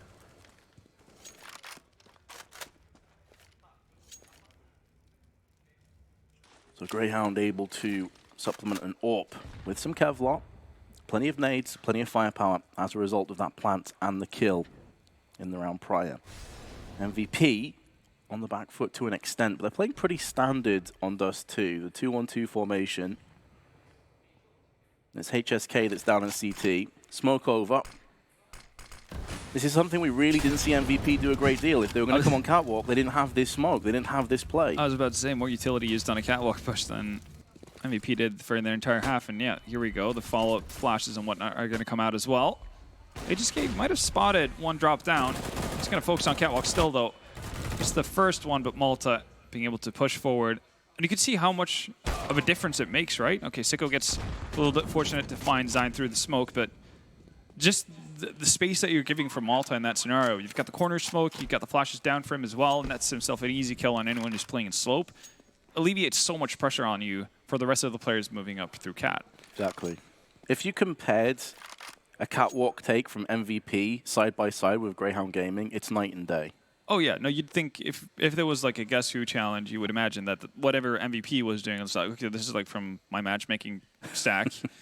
Something to that effect, because everyone's just running out and hoping for the best, and then you see a Greyhound actually doing all the proper things. We'll see if MVP can actually hold on to these two weapons as they move forward. Malta's definitely making a lot of noise. That's going to give Zeph plenty of time to prepare for that duel. So he should survive, but more importantly, Greyhound gets to 14. And they have control of the economy too. 10-round buffer once more.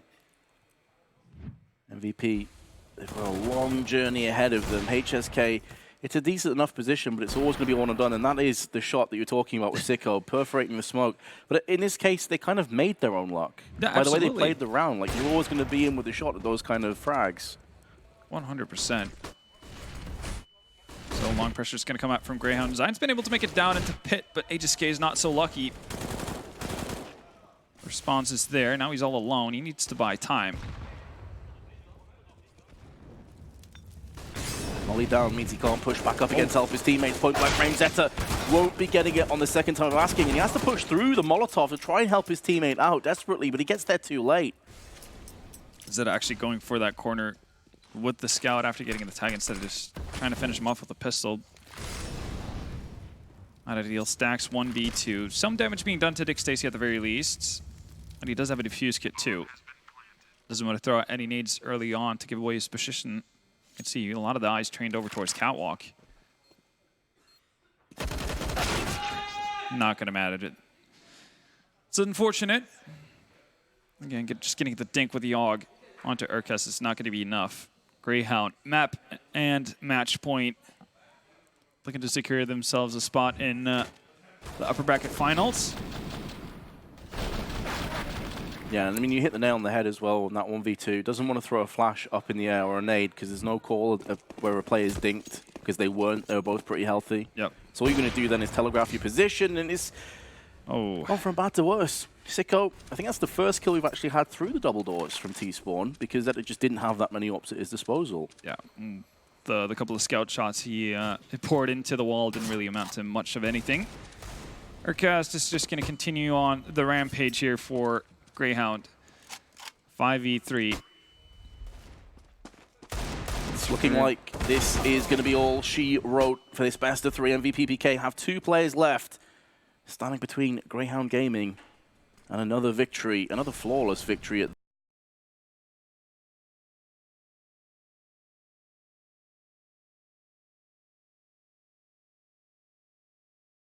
that.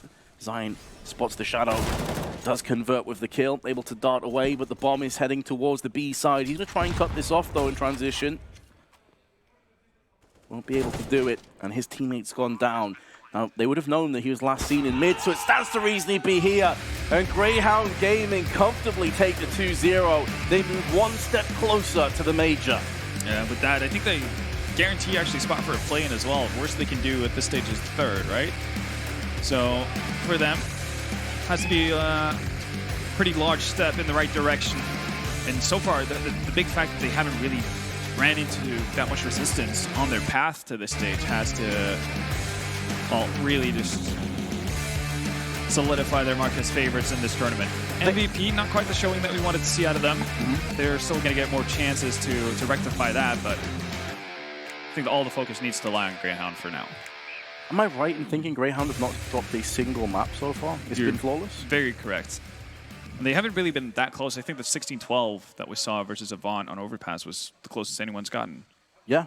So it's pretty depressing, actually, for all of the teams. Yeah, I mean, I think Neil M also said that afterwards, that we shouldn't have really have made it as close as it were. We should be a lot cleaner or have a lot easier victories versus a lot of these teams than we have so far. And I think if that's the mentality you have going into it, you're doing pretty well for yourself because, as we've seen, well, just now, 16-4, and before that, you've already had 16-0 in the tournament. You're doing pretty well for yourself in terms of just closing it out when you need to.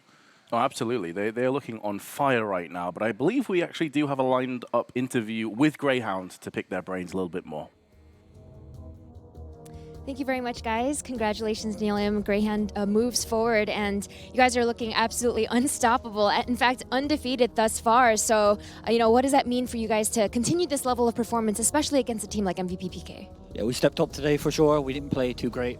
Being honest with you, in the first 2 maps in the group stage, we can do a lot better. But here, we were on point. Everyone was really, really good, and yeah, it was just a clean victory for us, as expected. What was the mindset like going up against MVP PK, as they are known to be one of the more tactical teams that are here? Yeah, it kind of suits us more to play a more tactical team because we can expect kind of plays from smokes and flashes that, like what we can work off basically. So yeah, it was a nice team to play against. It was comfortable for us and yeah, easy basically. When you're up against a team that, again, isn't as puggy, how much of that time is spent preparing specifically against them, maybe looking at their VODs versus just focusing on what you guys want to do? We just play our game. We're the better team. We don't need to look in too much to them. Obviously, we know what like preparation and stuff like that, but without giving too much away, basically. Yeah, we just stuck to our plan. Went according to plan, like I said. We don't look too much into teams that are weaker than us. Well, so far it's definitely working out. I saw Dexter mention that Siko has been the secondary in-game leader. You know, how did that come about? Was that just something, just sort of natural progression of things? Yeah, Simon is our like second most vocal player. He's a very smart individual as well. He only just came into the team just before me, so we were struggling a lot on T sides from Sydney, and we decided just to change something up. So we changed Malta and Simon's positions up, and he's kind of like in the pack now, and he's like talking in the bunch. And then Dexter can do his kind of role as well. So it's working out really well. Our T-sides have definitely improved at this event so far. So yeah, that's how that came around, basically. And one thing that's always been a lot of fun to watch is how much hype you bring to the team. So aside from, you know, all of that, you know, what are the other contributions you offer? I do all the preparation to bring to Dexter. He doesn't have to watch any VODs or demos. It's all me, and I kind of like tell individuals to watch out for certain plays and certain things, like I said earlier, smokes and flashbangs. So that's what I bring to the team, other than the hype and keeping the guys together. Because when we get momentum, it's so hard to break us. But for example, when we lost that really bad like 3v1, like our heads could just go down. But I just made sure like we just keep together. It's only one round. Like just keep to the plan, and we should win. And that's what happened. Well, it's been absolutely exciting to see you guys perform at the level that you are. So congratulations once again. Just one best of 3 away. That's right, one best of 3 away, and it's Neil Lim that is leading the charge over there for Greyhound. I'm sure you guys learned a lot from this one, but I just want to say one thing right off the top. Pick it up, pick it up, pick it up. Ooh, Dexter, watch how you move.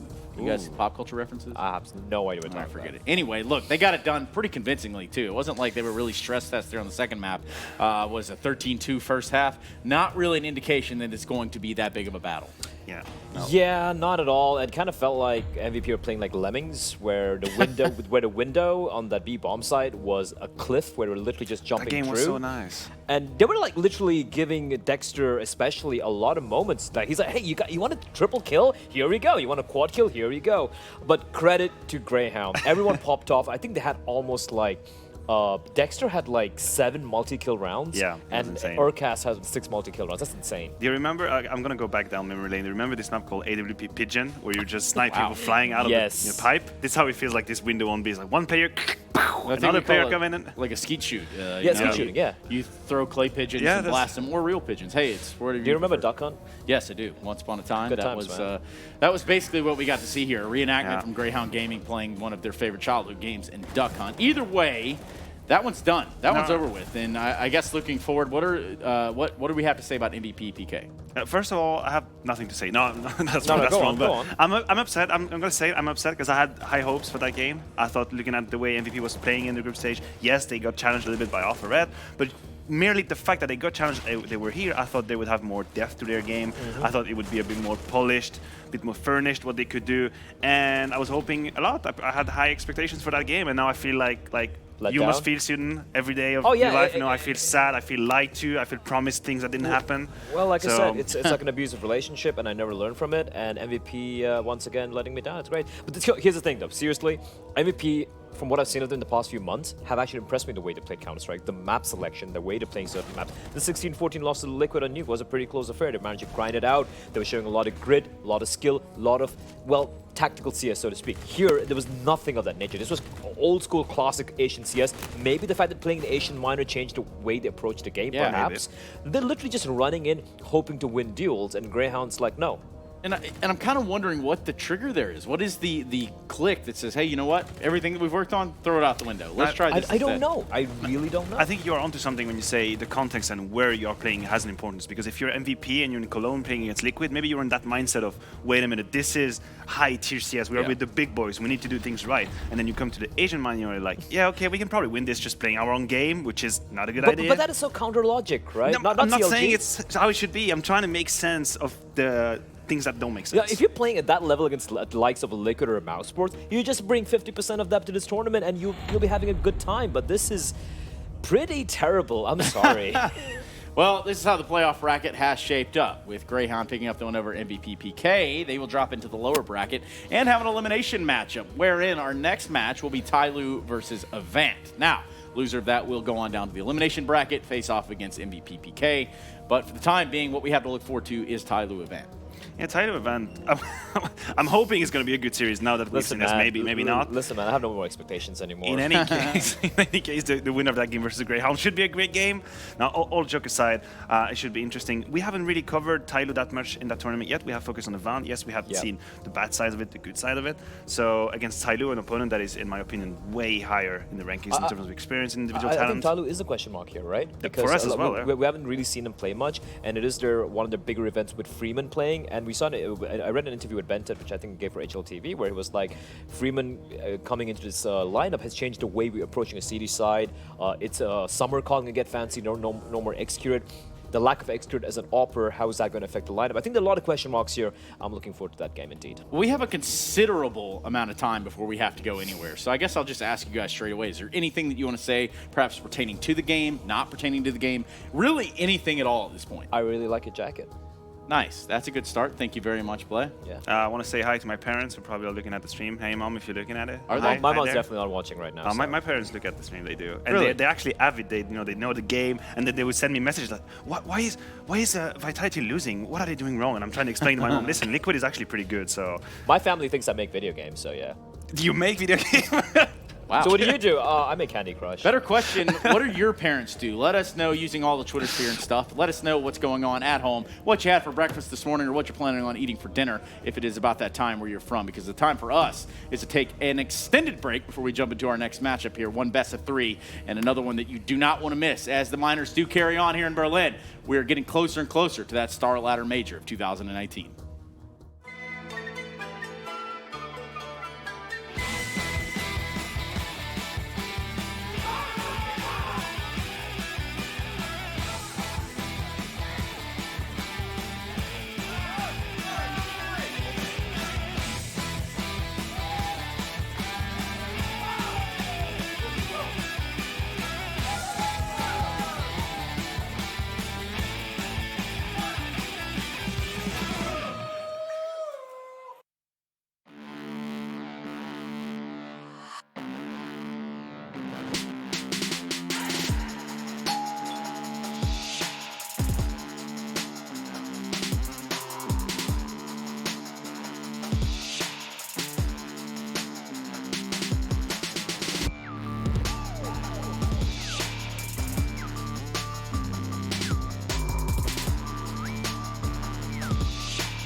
Charge up your game with excitement.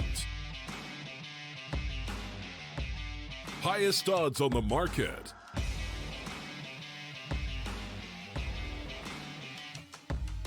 Coverage of all live and pre-match events. Place your bets with Solid Bookmaker and win with your favorite teams.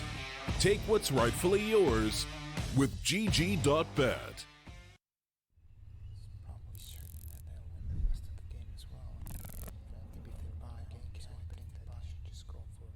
Predict the outcome, win the game.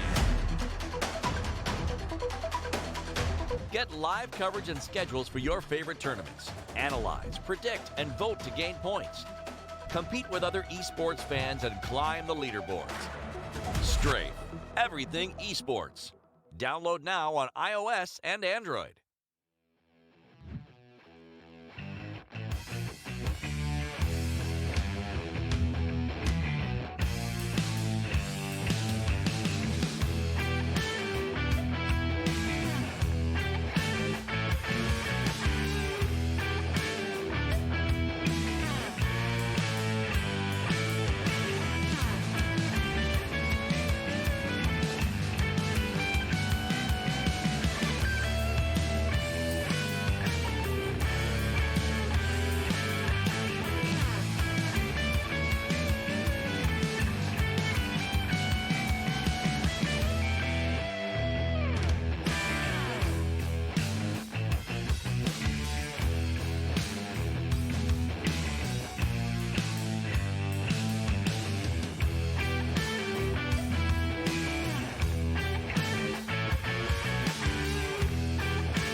is plan some routes to have a good look around Berlin while you're here, so you can enjoy the games and see everything that Berlin has to offer.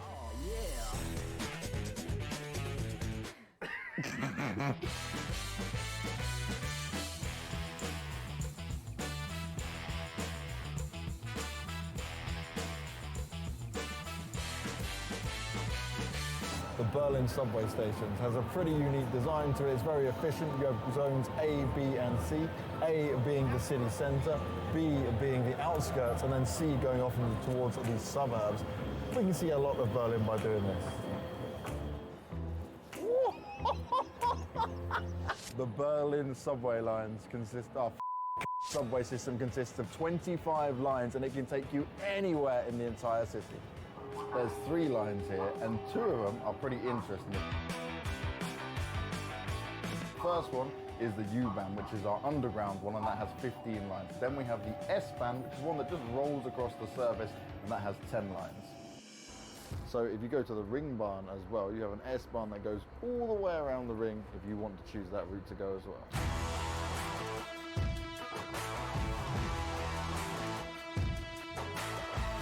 So here is everything we have to get your tickets and get yourself on the road. Now you should make sure you buy a ticket. They're a lot cheaper than the ones I have to buy in the UK, so there's no excuse not to buy your tickets. Now some of the ticket names, and I'm going to do my best here, but this is going to be hard. These are very German names. This is a ticket for short distances, and this is the Kurvenstreckenschwein. Einfrauhaarstein. A small life hack for you guys coming here to Berlin.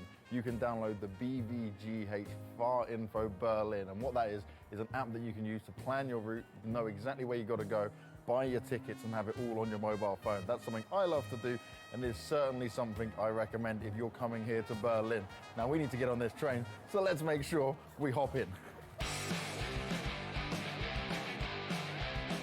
Another one of the things I absolutely love about Berlin is how easy it is to get around, and this right here is my favorite type of transport. You get your phone, you scan the QR code, you get going, and you can start riding around on the scooter and get wherever you want, and this is what I spend most of my time doing.